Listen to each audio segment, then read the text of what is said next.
Welcome to all. I am Satish Kumar.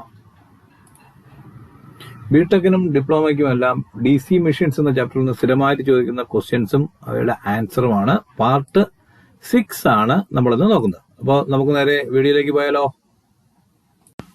ഇന്നിപ്പോ question number 14 ആണ്. Derive the expressions for demagnetising cross magnetising at a T pole. അപ്പോ ഡിമാഗ്നറ്റൈസിങ്ങിന് ഒരു കുറച്ച് derivations ഉണ്ട്, അത് ചെയ്യണം. പിന്നെ ക്രോസ് മാഗ്നറ്റൈസേഷൻ ഉണ്ട്. ഇത് രണ്ടും എന്താണെന്നുള്ളത് പറയണം.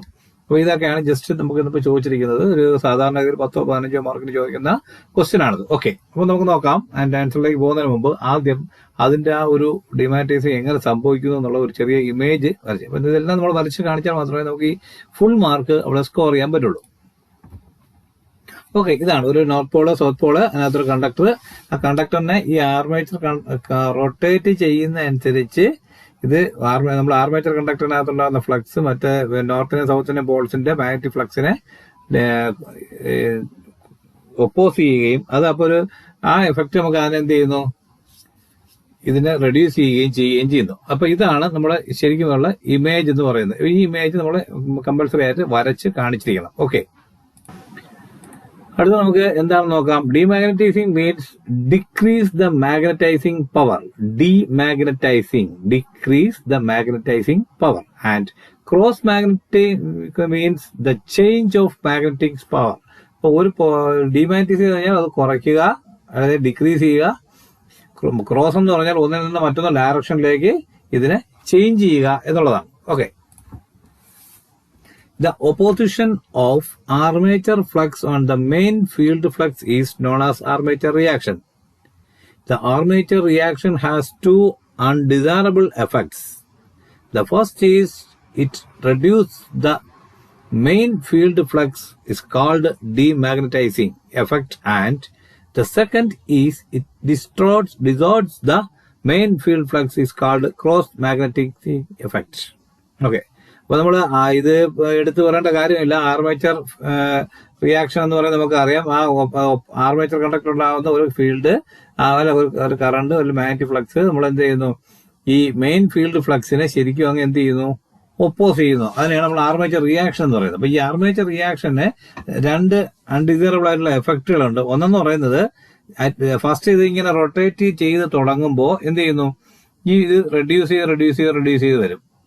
പിന്നെ കുറഞ്ഞ് കട്ട് ചെയ്യുന്നത് കുറഞ്ഞ് അതായത് ഫുൾ 90 ഡിഗ്രി നിൽക്കുമ്പോൾ മാത്രമേ ഫുള്ളി കട്ട് ചെയ്യുന്നുള്ളൂ. പിന്നെ അത് കുറഞ്ഞ് ഹൊറിസോണ്ടലി എന്ന് എത്തുമ്പോൾ 0 ആയി മാറും. അതായത് ക്രോസ് മാഗ്നറ്റൈസിങ് അവിടെയാണ് അപ്പോൾ ഡിമാഗ്നറ്റൈസ് ചെയ്ത് പോകുന്നത്. അതിന് എന്ത് ചെയ്യുന്നു, second is dissolve the main field flux into.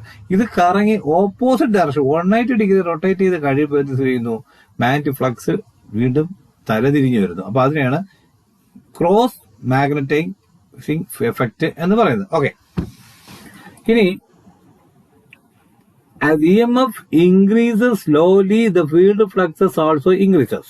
അപ്പൊ EMF ഇൻക്രീസ് ചെയ്യുന്ന അനുസരിച്ച് ഫീൽഡ് ഫ്ലക്സ് എന്ത് ചെയ്യുന്നു, അതിനോടൊപ്പം തന്നെ ഇൻക്രീസ് ചെയ്യണം. But there is a problem. As the EMF increases across the armature, the load current IA is also gets higher than according to the Lenz's law. It will try to oppose the field flux or the magnetization fluxes. This effect is called demagnetization effect. അതായത് നമ്മളിത് rotate ചെയ്യുന്നതനുസരിച്ച് EMF increase ചെയ്യുന്നുണ്ട്. ആ ഫീൽഡിനെ cut ചെയ്ത് magnetic എഫക്റ്റിനെ cut ചെയ്ത് ഇത് rotate ചെയ്യുന്നതനുസരിച്ച് ഇത് increase ചെയ്യുമെങ്കിലും എന്ത് സംഭവിക്കുന്നു, ആർമേച്ചറിന് ചുറ്റുമുള്ള ഇൻക്രീസ് ആ ലോഡ് കറണ്ട് എന്ന് പറയുന്നത് എന്ത് ചെയ്യുന്നു, മറ്റേതിനേക്കാളും കൂടുതലായിരിക്കും. അപ്പൊ ലെൻസസ് ലാ പ്രകാരം നമ്മൾ പറയുമ്പോൾ ഒപ്പോസ് ചെയ്യുന്ന ലെൻസസ് ലാ പ്രകാരം എന്ത് ചെയ്യുന്നു, ഫീൽഡ് ഫ്ലക്സിനെ എന്ത് ചെയ്യുന്നു, ഇത് കുറയ്ക്കുകയും ചെയ്യും. അപ്പൊ ഈ കുറയ്ക്കുന്ന എഫക്റ്റിനെ പറയുന്ന പേരാണ് ഡിമാഗ്നറ്റൈസേഷൻ എഫക്റ്റ് എന്ന് പറയുന്നത്.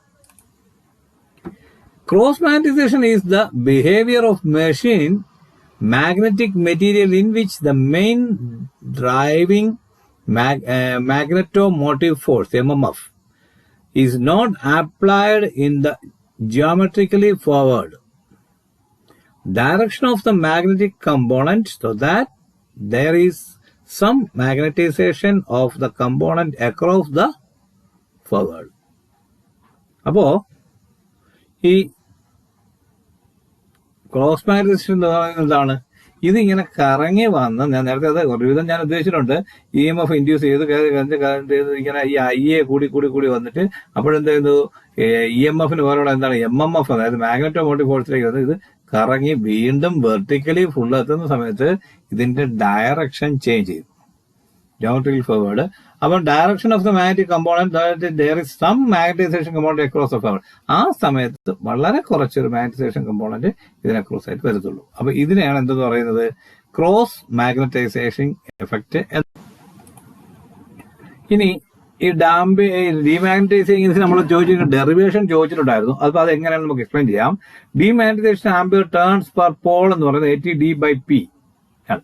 അപ്പൊ ATD/P എന്ന് പറയുന്നത് എങ്ങനെയാണ്, അപ്പൊ അതിനകത്ത് ഇതിനകത്ത് വരുന്ന എന്തൊക്കെ പാരാമീറ്റേഴ്സ് ആണ് നമുക്ക് നോക്കേണ്ടതെന്നുള്ളതാണ്. ആദ്യം നമുക്ക് ഓരോന്നും നോക്കി തുടങ്ങാം. Z is equal to total number of conductors, then P is equal to number of poles, and A is equal to number of parallel paths. ഇതിനു മുമ്പുള്ള വീഡിയോ നമ്മൾ ഇതൊരു കണക്കാറ്റി ചെയ്തതാണ്. Okay, then IA is equal to armature current, and total number of turns എന്ന് പറയുന്നത് എന്തായിരിക്കും, total number of conductors divided by 2 ആയിരിക്കും. അതായത് ഒരു കണ്ടക്ടറിന്റെ 2 എൻഡുകളാണ്.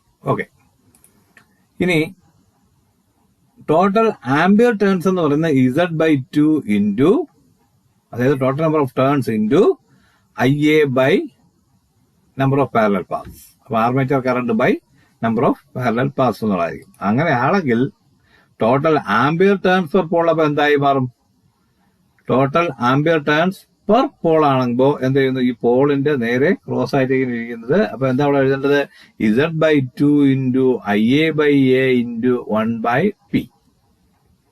അപ്പൊ ഇങ്ങനെ വരുമ്പോ ഇനി നമുക്ക് ഇതിന്റെ ഒരു ഒറിജിനൽ എഫക്റ്റിലേക്ക് പോവാം. ഇതിനെ ഒന്ന് നമുക്ക് സിംപ്ലിഫൈ ചെയ്യാം. Total ampere turns per pole is equal to, അതായത് ATD/P is equal to ZIA divided by 2 into A into P. That means ZIA by 2AP എന്നായിട്ട് മാറും. ഇവിടെ നോക്കാം, Z ഉം IA, അതായത് ന്യൂമറേറ്റേഴ്സ് ആയിട്ടിരിക്കുന്ന ZIA1, ഇത് മൂന്നും കൂടെ ഒരുമിച്ച് അങ്ങ് പോകും. ആ 1 നമുക്കവിടെ ഉപയോഗമില്ല, ഇതിന്റെ ഇൻറ്റു ചെയ്ത് കഴിഞ്ഞാൽ 1 തന്നെയാണ്. ഇനി ഡിനോമിനേറ്റേഴ്സ് ആയിരിക്കുന്ന 2AP, ഇതെല്ലാം ഒരുമിച്ച് വരും. അപ്പൊ ദാറ്റ് ഈസ് ATD/P, അതായത് total ampere turns per pole is equal to ZIA by 2AP. Okay, അപ്പോ വീഡിയോ നിങ്ങൾക്ക് ഇഷ്ടമായെന്ന് വിചാരിക്കുന്നു. നിങ്ങളുടെ സെയിം കാറ്റഗറിയിലുള്ളവരൊക്കെ ഇത് ഷെയർ ചെയ്ത് കൊടുക്കുക. നിങ്ങൾ കമന്റ്സ് രേഖപ്പെടുത്തുക, കമന്റ് ബോക്സിൽ കൂടെ രേഖപ്പെടുത്തുക. അടുത്ത വീഡിയോയിലേക്ക് കാണും വരെ താങ്ക് യു.